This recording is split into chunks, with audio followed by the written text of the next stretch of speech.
Bonjour à tous, nous sommes aujourd'hui le lundi 24 août 2026 et notre cher ami, notre frère, Carl Jacques, est avec nous. Bon retour parmi nous, Carl. Oui, bonjour Nima. Merci de m'avoir invité à nouveau. Je suis ravi de revenir dans votre émission.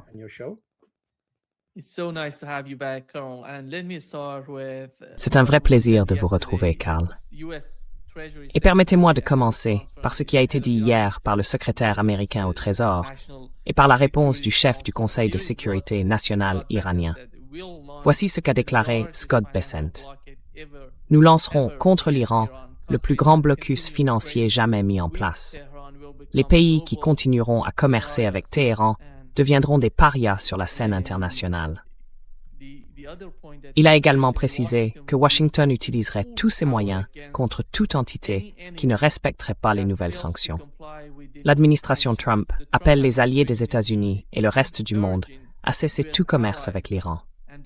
Et Mohsen Rezaei, côté iranien, a répondu « Si la guerre économique se poursuit, pas une seule goutte de pétrole ne sera exportée, ni par le détroit d'Ormuz, ni depuis aucun autre point du golfe Persique. »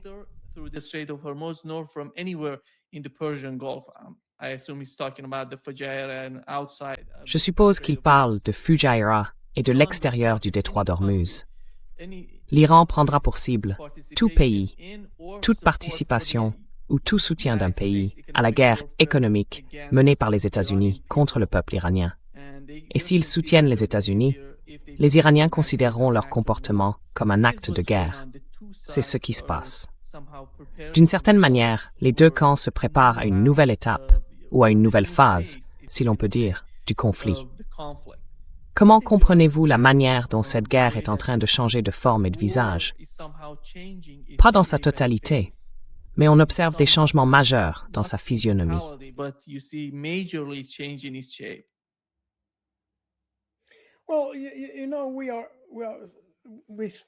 Eh bien, vous savez, nous restons dans le même cadre que celui où nous étions. Cela veut dire que vous avez les États-Unis qui ont déclenché une guerre sans savoir exactement ce qu'ils voulaient obtenir. Et on le voit, parce qu'au tout début, il était question du programme nucléaire, avec cette soi-disant bombe nucléaire. Mais nous savons, et cela avait déjà été établi, que l'Iran ne cherchait pas à se doter d'une arme nucléaire.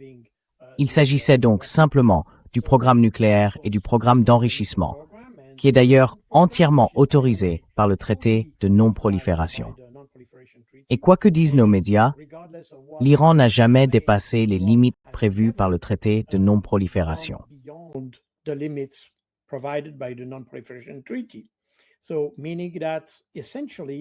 Donc, en substance, il n'y avait aucune raison pour que les États-Unis attaquent l'Iran. Et c'est pour cela que l'objectif initial, celui du programme nucléaire, a laissé place à la question du détroit d'Ormuz. Désormais, tout tourne autour du détroit d'Ormuz. Presque plus du tout autour du nucléaire, même si Trump parle parfois de la bombe nucléaire. Mais en réalité, tout concerne le détroit d'Ormuz. On voit donc que les dirigeants stratégiques américains ne savent pas exactement où ils vont. Maintenant, il veut une victoire. Mais qu'est-ce qu'une victoire? Qu'est-ce qui pourrait être considéré comme une victoire? Que le détroit d'Ormuz soit ouvert comme il l'était en février. Je veux dire, cela signifie que vous avez dépensé des milliards de dollars pour rien.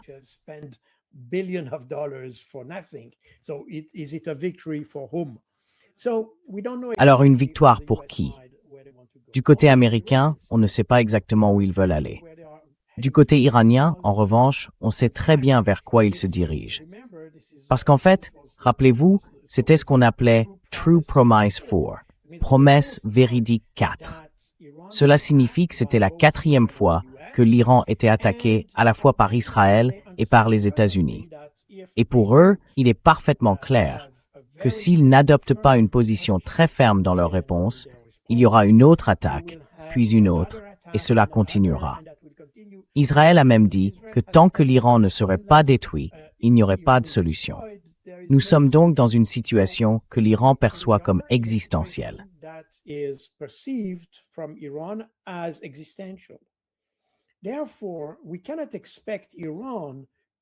Par conséquent, on ne peut pas s'attendre à ce que l'Iran dise qu'il va s'arrêter, parce que pour lui, c'est existentiel. Il doit donc aller jusqu'au bout, si vous voulez. Dans cette configuration, ce qui est étrange, c'est de voir que les États-Unis n'ont pas encore compris qu'il arrive un moment où il faut être rationnel et se demander « qu'est-ce que je veux accomplir ? Mon objectif est-il proportionné à ce que je dépense pour l'atteindre ?» C'est essentiellement ce que vous appelez l'efficacité. Est-ce que j'atteins mes objectifs de manière efficace? Ou existe-t-il une autre façon d'atteindre cet objectif avec des moyens plus efficaces? Par exemple, simplement comme suggestion, la diplomatie. Ou avoir de bonnes relations, vous voyez.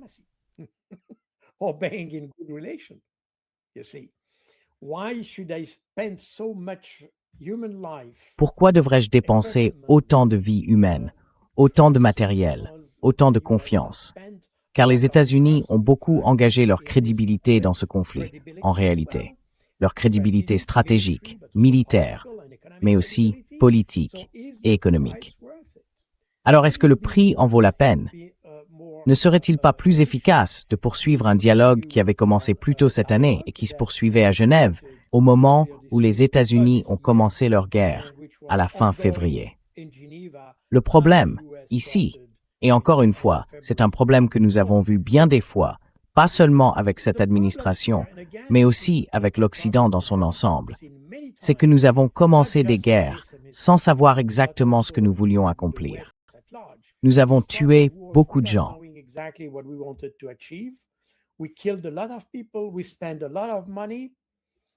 Nous avons dépensé beaucoup d'argent. Nous avons créé une situation qui a forcé des gens à émigrer vers l'Ouest. Donc nous créons un problème secondaire. Pourquoi exactement? Qu'avons-nous réellement accompli? Et là, encore une fois, je reviens à ce problème.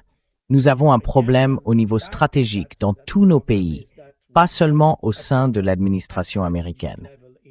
Ce que nous voyons aujourd'hui aux États-Unis, ce n'est que la partie émergée de l'iceberg, si vous voulez. Mais en réalité, c'est exactement la même chose avec Macron, avec Merz. Toutes ces personnes sont exactement pareilles. Elles veulent faire des choses, mais elles n'ont pas vraiment d'idée de ce qu'elles veulent accomplir. Et elles dépensent beaucoup d'argent. Leurs économies, leurs propres économies, s'effondrent. Mais elles veulent agir sans savoir exactement pourquoi, dans quel but, quel en est l'objectif, ni quel en est le coût.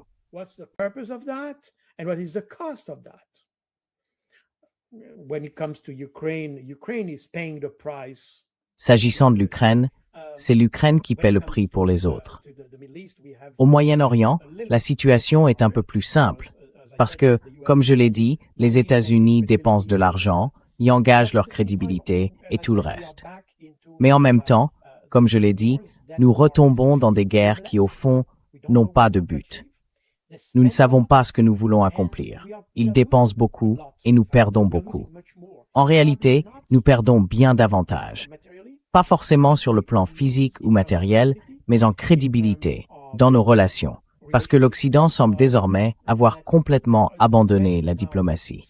C'est donc, à mes yeux, une perte importante pour l'Occident.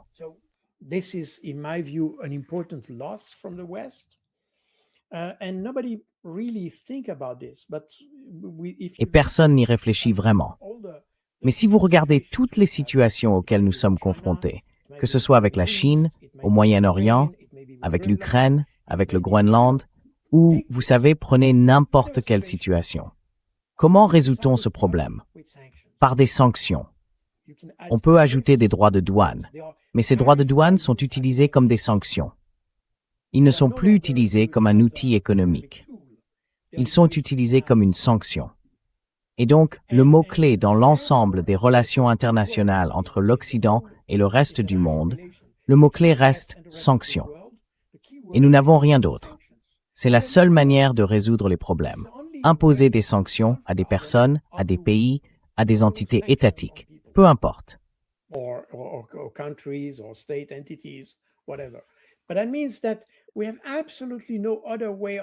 Mais cela signifie que nous n'avons absolument aucune autre manière de résoudre les problèmes. Et quand il s'agit de discuter, eh bien on constate que nous n'avons rien à nous dire. Nous ne savons pas exactement comment nous voulons traiter les problèmes. Et la question de l'Iran l'illustre bien. Nous avions un protocole d'accord qui a été signé les 17 et 18 juin de cette année, mais on voit que ce protocole n'a pas vraiment été discuté. En réalité, il n'y a pas eu de véritable négociation pour l'établir. C'était plus ou moins une solution proposée par l'Iran et acceptée par les États-Unis parce qu'ils n'avaient pas d'autres solutions viables.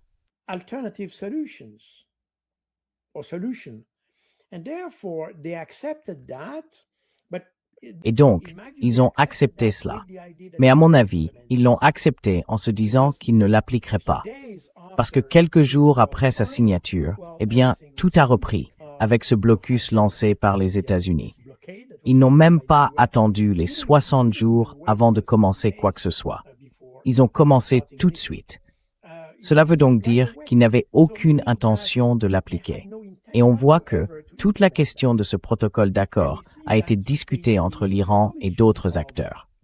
L'Iran en a discuté largement avec des pays comme Oman, par exemple. Concernant le détroit d'Ormuz, ils en ont discuté au niveau régional. Autrement dit, lorsque l'Iran est arrivé à la table des négociations avec ce protocole d'accord, celui-ci avait déjà été discuté par de nombreux acteurs. Et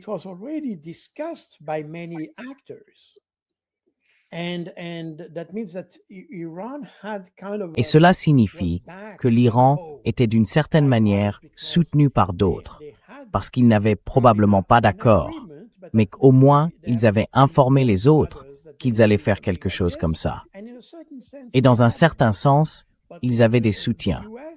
Mais les États-Unis n'y ont jamais vraiment prêté attention. On voit donc que nous ne sommes plus habitués au véritable processus diplomatique qui servait autrefois à résoudre les conflits que nous avions par le passé. On se rencontre, on parle, et cela prend du temps.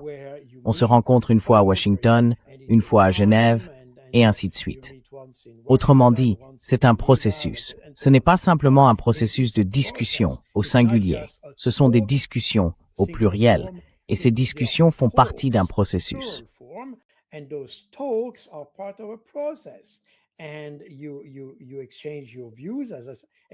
Et vous échangez vos points de vue, comme je l'ai expliqué à de nombreuses reprises. Une véritable négociation, c'est lorsque deux parties arrivent, chacune avec sa propre proposition. Ces propositions peuvent être très différentes l'une de l'autre. Et le processus consiste à les rapprocher, encore et encore, jusqu'à parvenir à une solution qui satisfasse les deux parties, ou qui les insatisfasse toutes les deux de manière égale. Il faut être également insatisfait. Et c'est, je l'ai souvent dit, une sorte de devise que nous avions aux affaires étrangères suisses. Nous disons qu'un bon accord, c'est lorsque les deux parties ne sont pas satisfaites. C'est une autre manière de le dire.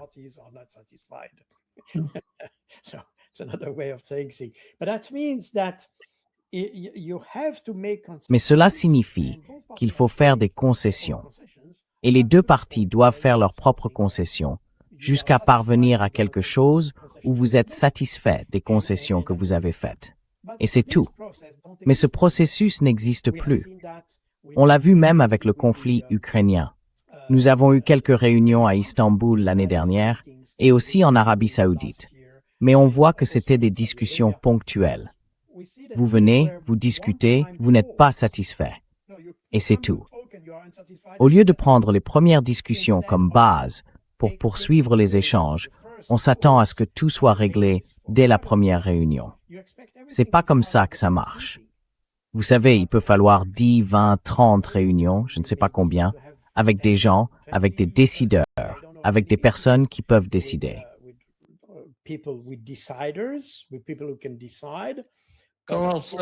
Carl, pardon de vous interrompre, mais ce que vous évoquez, c'est l'art de la diplomatie, pas l'art de la négociation. Le problème, c'est que Donald Trump cherche autre chose. Absolument.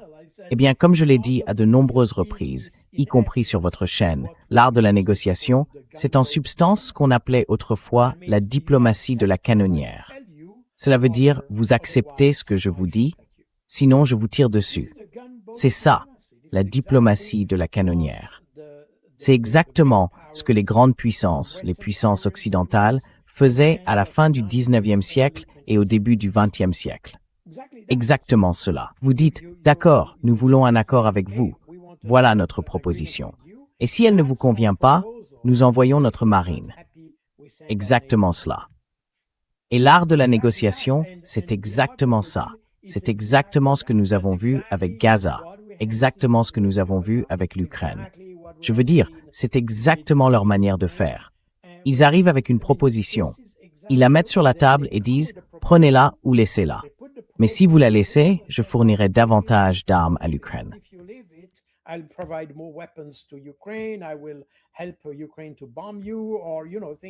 Je vais aider l'Ukraine à vous bombarder, ou des choses comme ça.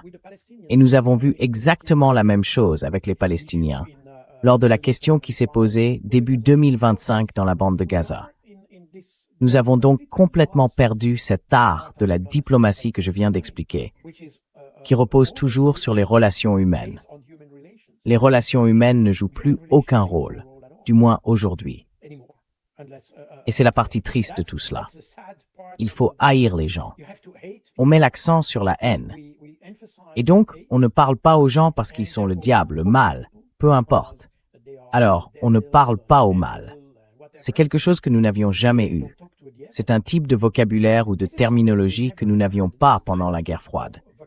Personne ne disait que Léonid Brejnev ou Gorbatchev ou qui que ce soit, Tchernenko, Andropov, personne ne disait qu'ils étaient le mal.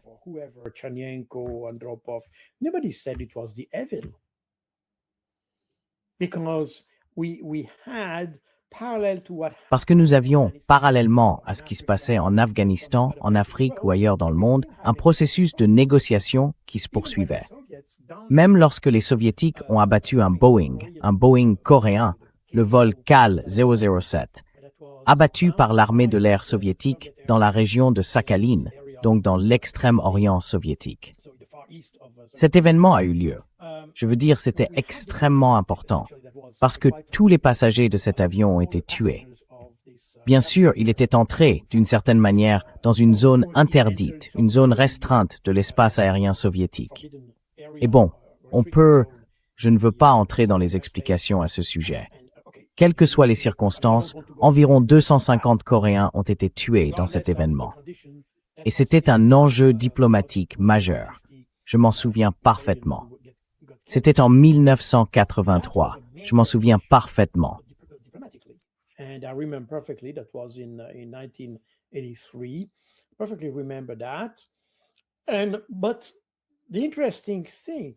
ce qui est intéressant, c'est que, malgré cela, nous avons continué à parler aux Russes ou aux Soviétiques. Il y a eu des discussions, y compris sur l'incident lui-même. Les Soviétiques n'ont pas été simplement exclus de toute discussion. Et d'autres négociations se poursuivaient sur la limitation des armements stratégiques et ce genre de sujets. Et rien de tout cela n'a été interrompu. Et même si, évidemment, en Occident, les Soviétiques étaient vivement critiqués, et même si, d'ailleurs, en Union soviétique, il y a aussi eu des enquêtes, et tout cela parce qu'ils n'étaient pas satisfaits de cet incident, il faut dire que dans le système soviétique aussi, cela a été considéré comme une erreur. Mais en tout cas, ça n'a pas mis fin à la relation diplomatique que nous avions avec l'Union soviétique. Nous avons continué à leur parler, ils n'étaient pas soudainement devenus le mal absolu, et tout ça, même s'ils n'avaient pas de liberté d'expression.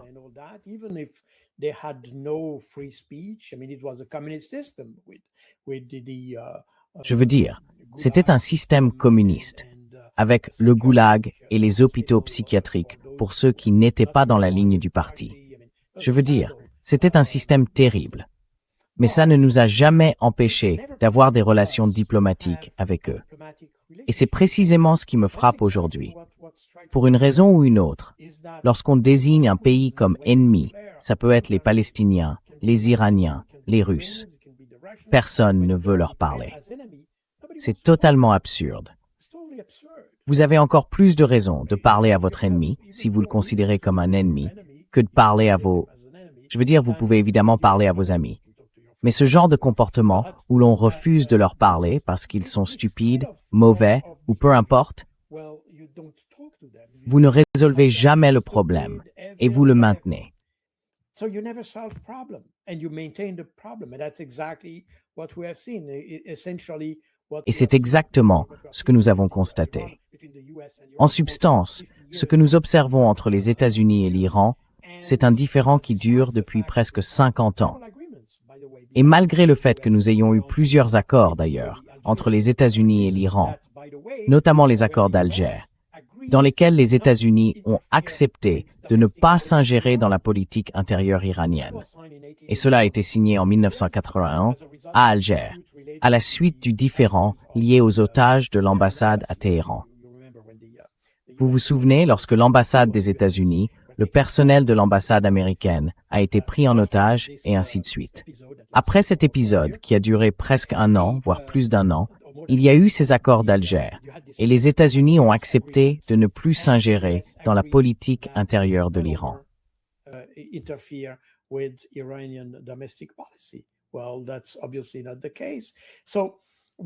Eh bien, ce n'est évidemment pas le cas.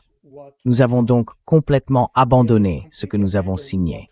Nous avons complètement abandonné les engagements que nous avions pris. Et à la place, nous avons entretenu une sorte d'esprit, une atmosphère de tension, une tension permanente, en déclarant que l'Iran était le diable, le pays le plus malfaisant du monde. Aujourd'hui, cette première place est disputée par la Russie. Mais au fond, c'est le même état d'esprit. Alors, à quoi peut-on s'attendre? Nous sommes comme des enfants, et nous continuons d'entretenir ce climat de haine.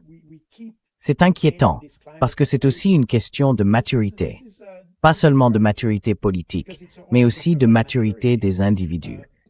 Et ce que nous voyons aujourd'hui, ce sont des gens qui se comportent comme des adolescents. Nous en avons déjà parlé à de nombreuses reprises.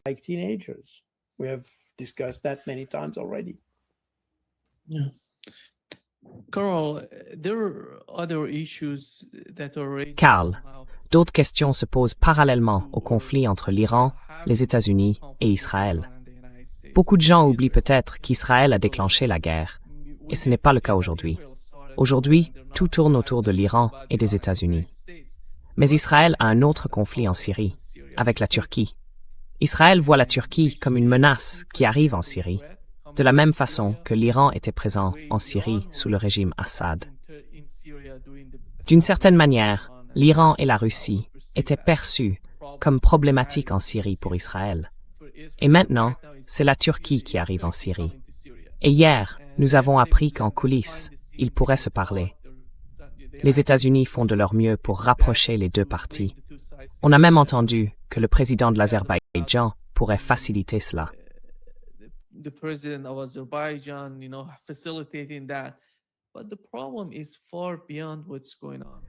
Mais le problème va bien au-delà de ce qui se passe en Israël. Il concerne la manière dont Israël voit toute la région. Il considère la région comme, vous savez, une partie de la Syrie. Ils vont y rester. Ils vont rester. Ils vont poursuivre l'occupation en Syrie, au Liban, de la même manière, et en Cisjordanie. La colonie E1 est en train de se faire en Cisjordanie, et c'est pareil à Gaza.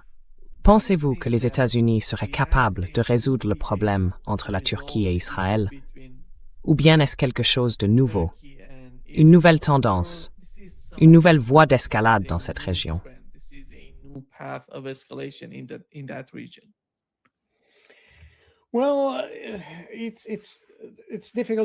Eh bien, il est difficile de répondre à la question telle que vous la posez, parce que nous avons vu que la relation entre Israël et la Turquie a évolué au fil du temps. Si vous remontez à 20 ou 25 ans, Israël et la Turquie entretenaient de très bonnes relations. Elles se sont dégradées avec le temps. Et si vous étudiez l'évolution de tous ces conflits, je veux dire, quand on parle de la Turquie, il faut évidemment parler du conflit en Syrie, essentiellement à cause des Kurdes. Le gouvernement syrien n'était pas vraiment le problème, même s'il y avait un antagonisme traditionnel entre la Syrie et la Turquie dans les années 60. Et par la suite.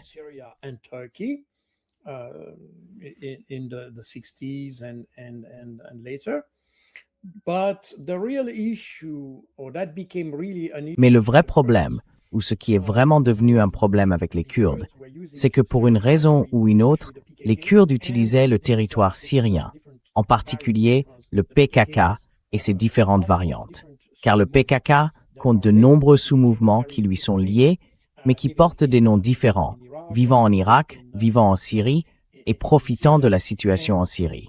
En fait, les Kurdes utilisaient l'est de la Syrie comme base pour mener des attaques contre la Turquie. Et vous aviez Colonel, this is the region that you're talking about here. Yes. Oui, exactement. Ça passe par l'Iran, la Turquie. Turkey. Yes. In Syria, Oui, en Syrie, la région où se trouvait le mouvement kurde est un peu plus étendue que cela. C'est probablement la situation que nous avions, même si au départ, les Kurdes n'étaient pas en Syrie. Initially, the Kurds were not in Syria. I assume in J'imagine qu'en Syrie, colonel, pardon de vous interrompre, le peuple kurde est là. Kurdish people are here. Yes, they are today. They are from east of the. Oui, c'est le cas aujourd'hui. Ils sont à l'est de l'Euphrate et ils occupent désormais presque un tiers du territoire syrien. Mais c'est nouveau. Traditionnellement, les Kurdes n'étaient pas vraiment présents en Syrie. Il y avait une toute petite présence à l'extrême est, le long de la frontière avec la Turquie, mais, pour l'essentiel, pas de véritable territoire kurde. Je veux dire, les Kurdes se trouvaient essentiellement en Irak, dans le nord de la Turquie, en Arménie, ce genre d'endroit, et en Iran. C'est là qu'ils étaient le plus. Et les Kurdes, sur le plan ethnique, je ne suis pas anthropologue, et certains me corrigeront peut-être sur ce point. Mais, si je ne me trompe pas, les Kurdes sont issus de l'ethnie perse, si je peux le dire ainsi. Essentiellement d'origine perse, disons. Essentially from a Persian extraction, let's put it that way. And because Et parce que, au début des années 2000, après que les États-Unis ont déclenché la guerre en Irak, cela a suscité ou fait naître certaines attentes chez le peuple kurde quant à la création de ce qu'on appelle le Kurdistan. C'était, disons, prévu. Ce n'est probablement pas le bon mot, mais cela a été mentionné dans le traité de Lausanne de 1922 ou 1923, où, après la fin de la Première Guerre mondiale et le démantèlement de l'Empire ottoman, il y avait cette idée de donner aux Kurdes leur propre territoire. C'est là que l'idée du Kurdistan a émergé. Je veux dire, elle existait auparavant, mais c'est là qu'elle a eu, disons, une sorte d'existence juridique, disons-le comme ça. Finalement, ce Kurdistan n'a jamais été créé en raison de la situation entre la Turquie et la Grèce.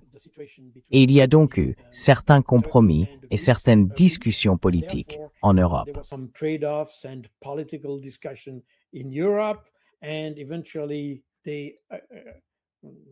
Et finalement, ils ont donné aux Turcs la partie qui était censée devenir le Kurdistan. Ils l'ont donné, ou du moins une partie, à la Turquie. Donc le Kurdistan n'a jamais été créé. Et c'est à ce moment-là que ces mouvements de résistance kurdes ont émergé et se sont développés. Bien sûr, il y en avait en Irak, il y en avait en Iran, et il y en a toujours en Iran d'ailleurs. Aujourd'hui, ils sont financés notamment par la France et les États-Unis. Et il y a aussi des mouvements comme le PKK, qui était autrefois en Turquie. Et lorsque, comme je l'ai dit, les États-Unis ont commencé la guerre en Irak, cela a stimulé ces mouvements indépendantistes. Et il y a eu une hausse de la violence en Turquie. La Turquie a réagi très durement en intervenant sur les territoires irakiens et syriens. C'était en 2005-2006, à cette époque-là, il y a environ 20 ans.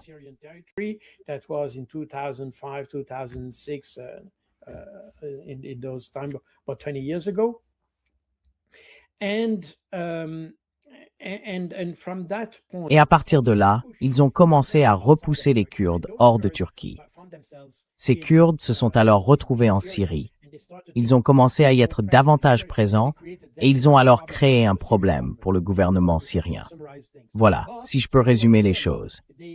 Mais puisqu'ils étaient en Syrie, ils représentaient une menace pour la Turquie, parce qu'ils menaient des raids transfrontaliers contre des garnisons en Turquie. Et ils restaient une sorte de sanctuaire le long de la frontière syro-turque. C'est la raison pour laquelle, il y a environ 10 ans, et même avant, pendant la guerre en Syrie, comme le gouvernement syrien concentrait son action dans la partie occidentale du pays, les Turcs ont envahi le territoire syrien et y ont créé une sorte de zone tampon.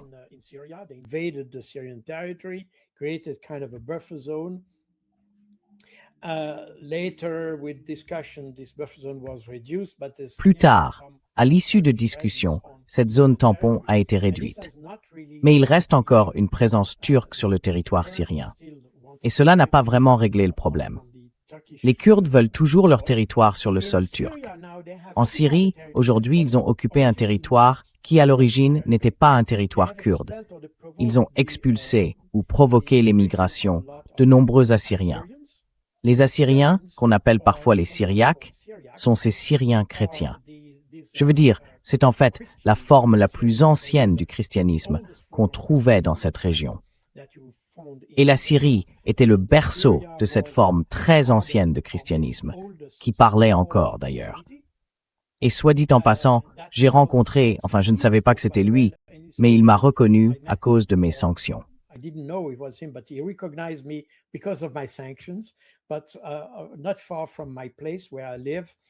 Mais pas loin de chez moi, là où j'habite, je suis entré dans un restaurant et ce type m'a reconnu. C'était un Syriaque, l'une de ces personnes expulsées de Syrie, un Syrien chrétien, et il parlait l'araméen. Donc ce n'est pas de l'arabe, c'est essentiellement la langue que parlait Jésus-Christ. Et lui parle cette langue. C'est fascinant, une langue très très ancienne. Mais ils ont expulsé tous ces chrétiens. Et maintenant, la partie orientale de la Syrie est occupée par les Kurdes. Et les Kurdes restent en quelque sorte le problème entre la Syrie et la Turquie.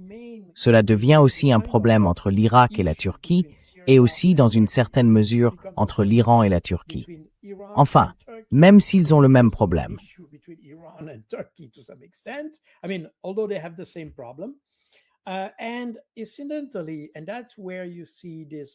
Et soit dit en passant, c'est là qu'on voit le rôle d'Israël, parce qu'Israël soutient les Kurdes dans toutes ces régions. Évidemment, ils ont soutenu les Kurdes contre le gouvernement syrien il y a 10 ou 15 ans. Et ils soutiennent aussi les Kurdes contre les Turcs. Vous savez, nous sommes dans un pays, je l'ai expliqué souvent, et pour nous, c'est parfois difficile à comprendre. Mais nous sommes dans une région du monde où les relations sont triangulaires, pas seulement binaires. C'est plus complexe que ça. Et encore une fois, comme je l'ai expliqué un jour sur votre chaîne, quand vous dites « l'ami de mon ami est mon ami », c'est une situation triviale qui convient très bien à tout le monde.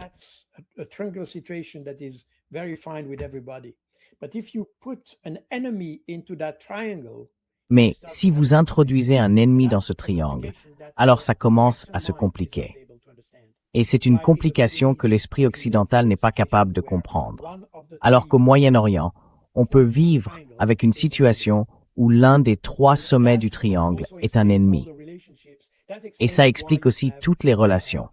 Ça explique pourquoi Ahmed al-Kara est au pouvoir en Syrie et pourquoi il a changé de camp tant de fois. Vous savez, le Moyen-Orient est une région qui a sa propre manière de penser, si je peux le dire ainsi. Et cela défie la logique cartésienne que nous avons tendance à appliquer en Europe. C'est pour ça que c'est très difficile à comprendre. Mais aujourd'hui, le fait est qu'il y a cette question entre la Turquie et Israël.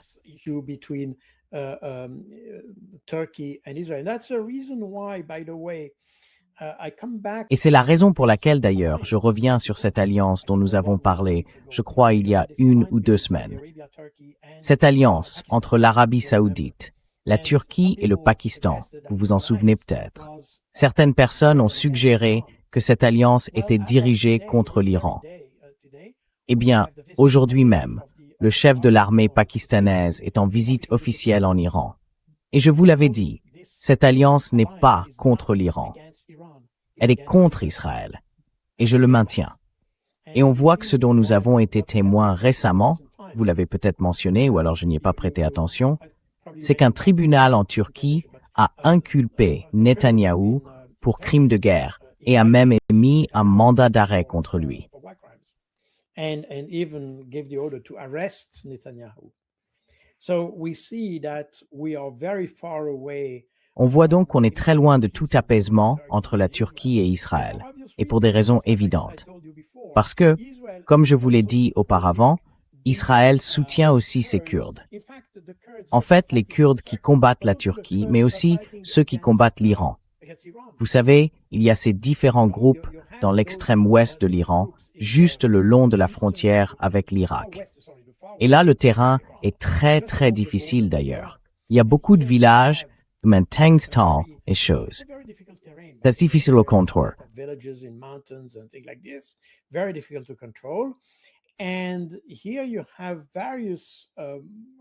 Et là, vous avez différents mouvements de résistance qui existent bel et bien et qui sont soutenus en armes, financièrement et politiquement par la France, les États-Unis et Israël. Donc, on voit que toute cette situation, la clé de voûte des conflits au Moyen-Orient, je veux dire, si vous retirez cette clé de voûte, vous résoudriez probablement tous les problèmes. C'est Israël. C'est un fait. Si vous regardez tous ces conflits, Israël est présent partout où il y a une action visant à déstabiliser un pays. Vous avez cela évidemment au Liban. Vous l'avez en Syrie aussi, dans la partie occidentale avec le Golan, qui reste, selon le droit international, non pas un territoire israélien, mais un territoire syrien.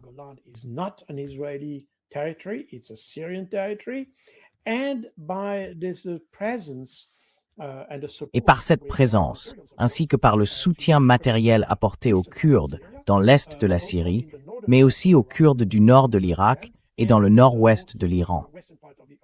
On voit que le véritable problème ici, c'est qu'encore une fois, je l'ai toujours dit, le véritable problème au Moyen-Orient, c'est qu'Israël considère que sa sécurité dépend de l'instabilité de ses voisins.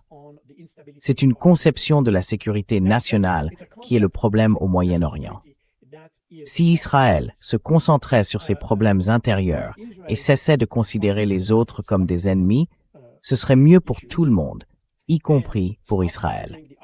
Mais le problème, c'est qu'ils ne peuvent pas, mentalement, éviter cette idée que tout le monde est contre eux.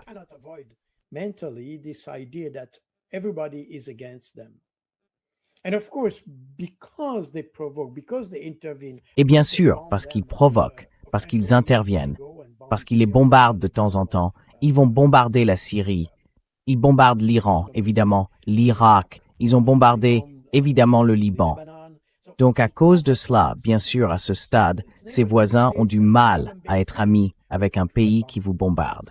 Ça rend les choses un peu plus difficiles. Et c'est un vrai problème. C'est là qu'on voit que l'influence des États-Unis a été extrêmement négative.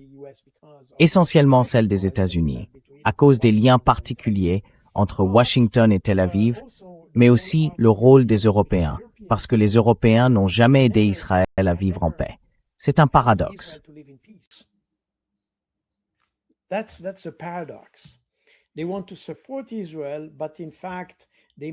Ils veulent soutenir Israël. Mais en réalité, ils ont fait tous les efforts possibles pour encourager Israël à attaquer ses voisins. Et je l'ai dit à de nombreuses reprises, la survie d'Israël, ou disons son existence, dépend des bonnes relations qu'il entretiendra avec ses voisins. Elle ne dépend pas de l'équilibre des forces, ni de l'équilibre des puissances, ni de l'équilibre de la puissance de feu, ou quel que soit le nom qu'on veut lui donner. Elle n'en dépend pas. Elle dépendra de bonnes relations. C'est cela qui déterminera si Israël survit ou non. Si Israël est capable de faire évoluer sa politique étrangère ou sa politique de sécurité vers quelque chose de plus conciliant, et même pas forcément conciliant, mais simplement amical avec ses voisins, je pense qu'il n'y a aucun problème. Mais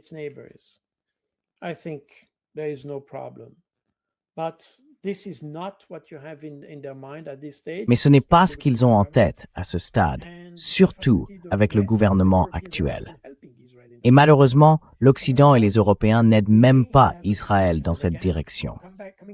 Par conséquent, nous pourrions nous retrouver dans une situation où, et je reviens encore à cette alliance entre la Turquie, l'Arabie saoudite et le Pakistan, nous aurions désormais les bases d'une sorte de recomposition des forces géopolitiques au Moyen-Orient qui pourrait poser problème à Israël. Et en substance, j'ai entendu dire, mais pour être honnête, je n'ai pas eu le temps d'approfondir, parce que je l'ai appris ce matin, qu'Israël essaierait maintenant de trouver, lui aussi, une forme d'alliance avec d'autres acteurs de la région, afin de contrebalancer l'alliance que je viens de mentionner.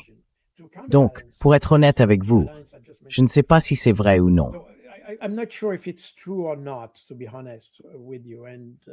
Mais qui fera partie de cette alliance? Je ne me souviens pas précisément. Encore une fois, j'en ai entendu parler, mais ça m'est sorti de l'esprit, donc je ne peux pas entrer dans davantage de détails. C'est peut-être vrai ou pas, mais dans une certaine mesure, ce serait logique. Cela dit, encore une fois, le vrai problème d'Israël, c'est qu'il n'a pas compris que la meilleure solution n'est pas d'avoir une grande alliance avec les États-Unis, avec la France ou avec qui que ce soit. La meilleure façon pour Israël de survivre, c'est d'établir de bonnes relations diplomatiques avec ses voisins, et cela réglerait le problème, à condition bien sûr qu'il respecte aussi le droit international.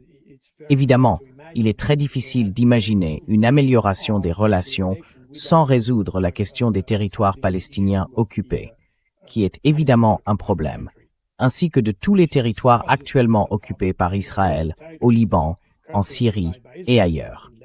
Israël doit donc vraiment faire ses devoirs sur ce point et revenir sur toutes ces questions en suspens avec ses voisins.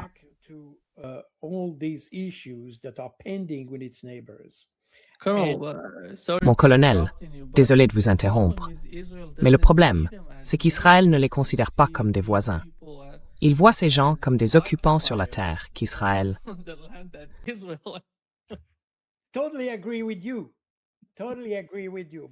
Je suis tout à fait d'accord avec vous. Tout à fait d'accord avec vous.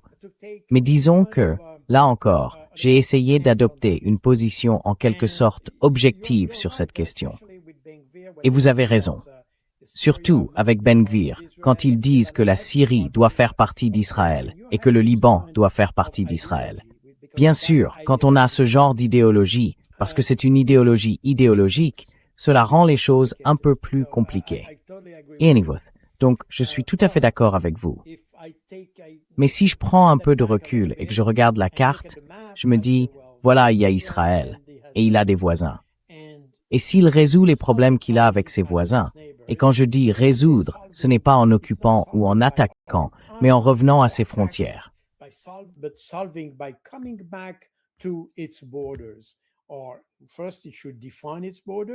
Ou alors, premièrement, Israël devrait définir ses frontières, parce que c'est le seul pays au monde qui ne les a pas définies. La frontière actuellement admise d'Israël, c'est ce qu'on appelle la ligne verte, qui correspond essentiellement à la ligne d'armistice d'avril, si je ne me trompe pas, 1949, ou de mai, je ne me souviens plus. Enfin, c'était en 1949. Quoi qu'il en soit, cette ligne verte a été établie. C'est une ligne d'armistice, ce n'est pas une frontière. Elle est considérée au niveau international, elle est tolérée, si vous voulez, comme une frontière. Mais ce n'est pas une frontière qu'Israël a définie par la loi ou acceptée par la loi. C'est simplement une limite. Et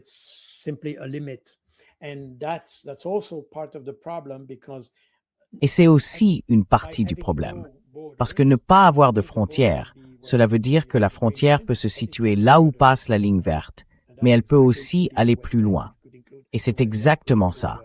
Elle peut englober la Cisjordanie, le Golan, le Sud-Liban, et ainsi de suite, puisque vous n'avez pas défini vos frontières. Par conséquent, tout est ouvert. Et c'est probablement la première étape. Les Nations Unies ont demandé à de nombreuses reprises à Israël de définir, une bonne fois pour toutes, quelles sont ses frontières. Et comme vous l'avez dit à juste titre, ils ne peuvent pas définir cette frontière parce que, pour eux, le territoire palestinien occupé, au singulier, se compose de 3 parties. Gaza, Jérusalem-Est et la Cisjordanie.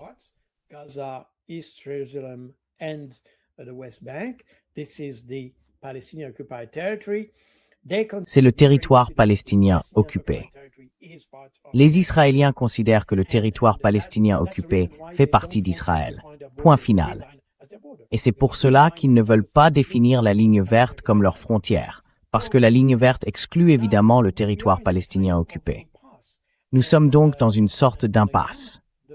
Et encore une fois, le vrai problème, c'est qu'Israël est guidé ou poussé par une idéologie religieuse ou semi-religieuse qui l'empêche de vraiment résoudre le problème. Et c'est en soi un vrai problème.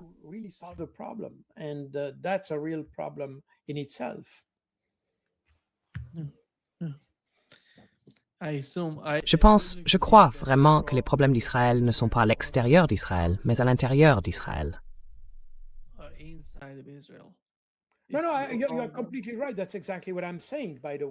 Non, non, vous avez tout à fait raison. C'est exactement ce que je dis d'ailleurs. Ils doivent décider eux-mêmes du type de politique qu'ils veulent mener. Je le comprends tout à fait. Je ne dis pas.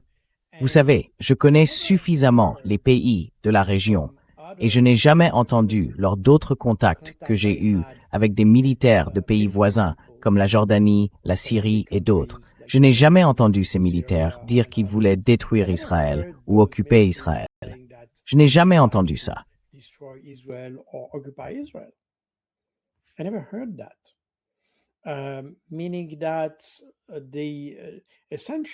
Ce qui veut dire en substance que si Israël respectait la souveraineté et les frontières de ces pays, alors une solution pourrait être trouvée. Mais le problème, c'est qu'Israël ne veut pas le faire. Ils ont toujours cette idée qu'Israël est un pays qui doit dominer la région, sinon le monde. Mais là, je vais peut-être un peu plus loin. Aujourd'hui, nous avons ce problème. Et cela a été très clairement exprimé plus tôt cette année.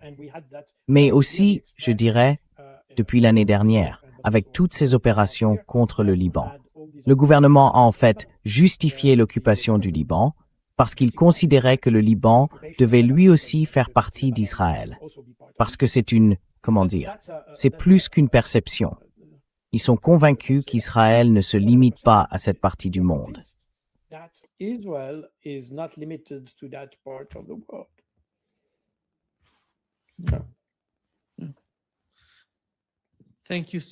Merci beaucoup, Carl, d'être avec nous aujourd'hui. C'est un grand plaisir, comme toujours. Tout le plaisir était pour moi. Merci de m'avoir invité. Merci. Merci.